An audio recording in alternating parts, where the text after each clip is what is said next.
Hi, friends. Happy new moon in Scorpio.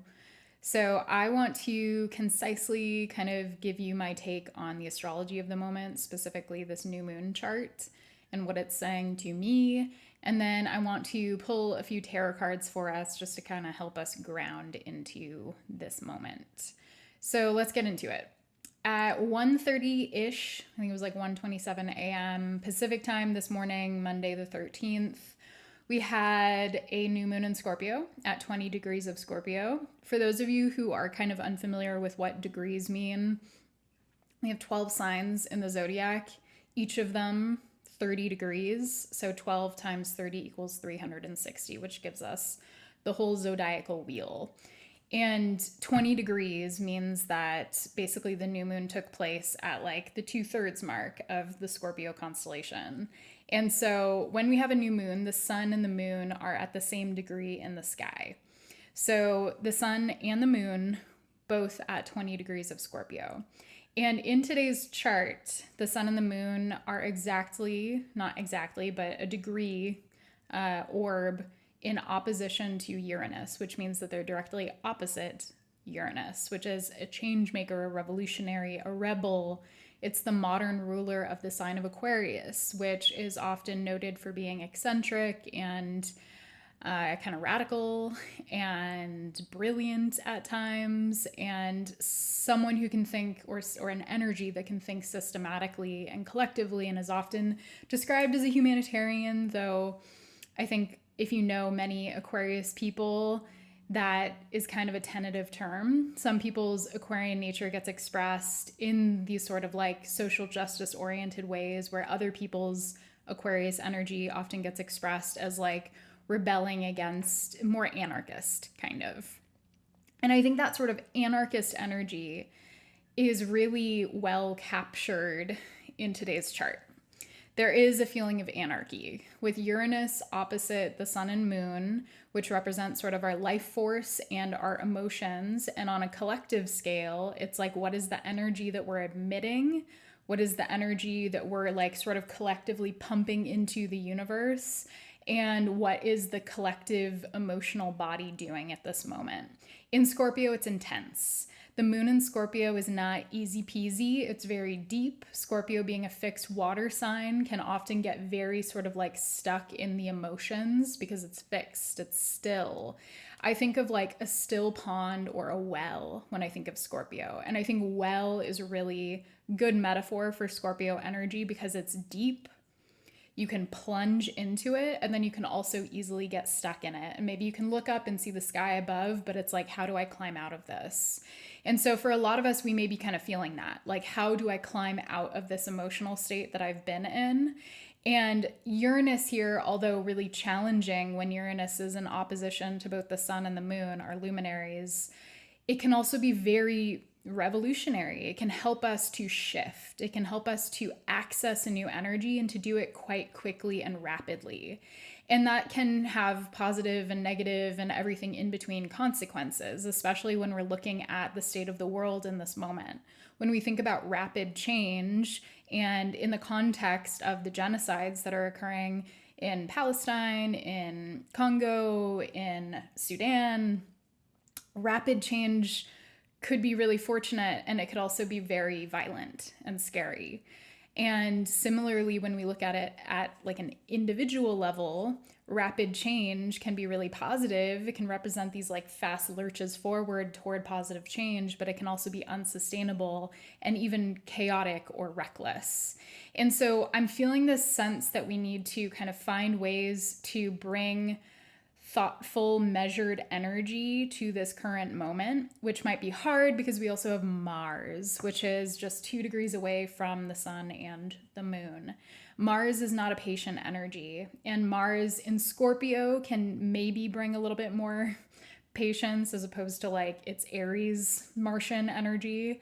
But there is this like penetrating intensity to Mars and Scorpio. Mars and Scorpio kind of wants to get to the heart of it, but it can be very forceful and it can be very intense emotionally, especially when it's like interplaying with the sun and the moon.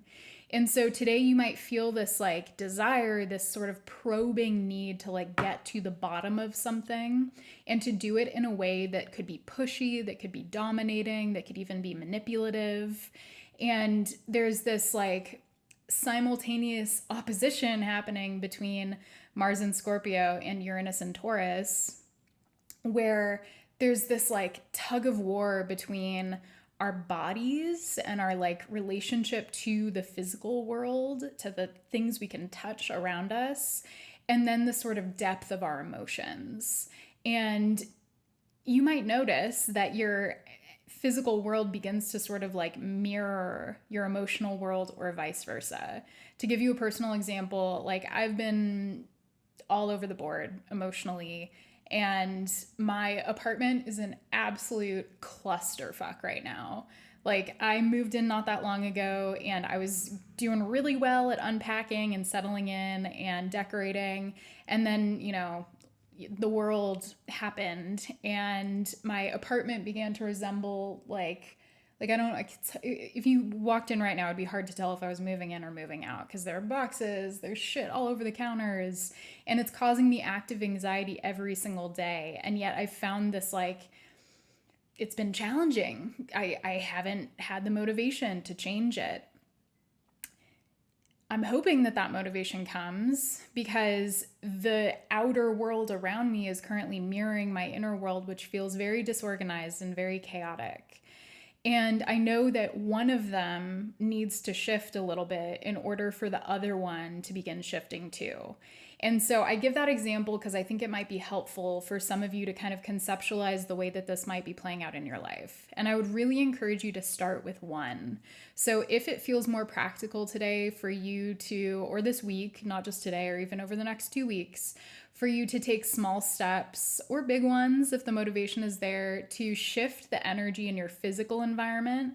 Maybe that means tidying up. Maybe that means throwing shit away. Maybe that Scorpio season is a really great time to throw stuff away. Or maybe it means bringing fresh energy in, opening the windows, cleaning the counters, doing something that feels like it can help to allow new energy to flow in. That could be a really positive sort of change maker in your emotional world too. On the other hand, if you're someone who feels right now like you're able to kind of start at the emotional level, you might want to begin there. You might want to do some breathing. You might want to cry about it. You might want to get some catharsis, scream into a pillow, do whatever you have to do to kind of shift the energy within you emotionally, and then see how that might begin to shift your outer environment. Like maybe you feel more motivated, maybe you feel more able to kind of like focus on work or whatever it is that you have to do, the actions that you're taking, protesting, calling Congress people, online activism, research, education, whatever you're doing in this moment. I think that focusing first on your emotional experience might help you to initiate more change there. So there's so much more I could talk about. I have 1.5 minutes left, so I can't go into a huge amount of depth here, but I just wanted to kind of throw out that simple way to think about things right now, because there is an opportunity for some type of revolution, big or small. And that emphasis face should have been on the big one, not the small one. But understand that the changes we make on an individual level do have collective impact.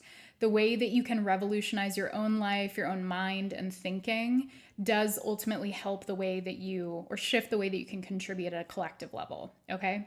To end this, I'm just going to pull one grounding card for us because I only have time for that. 6 of Pentacles. So there's a call for generosity in this moment. How can you be generous with yourself? Is there an area of life where you can give more to yourself or even receive more?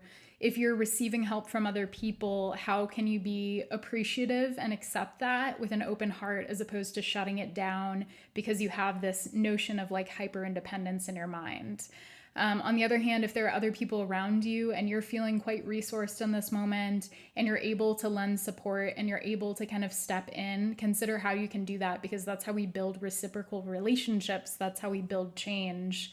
And I think thinking about the way that you can revolutionize your money, the way you spend money, and the way that you kind of like feed into the economic system is big work for all of us in this moment. Okay? I love you.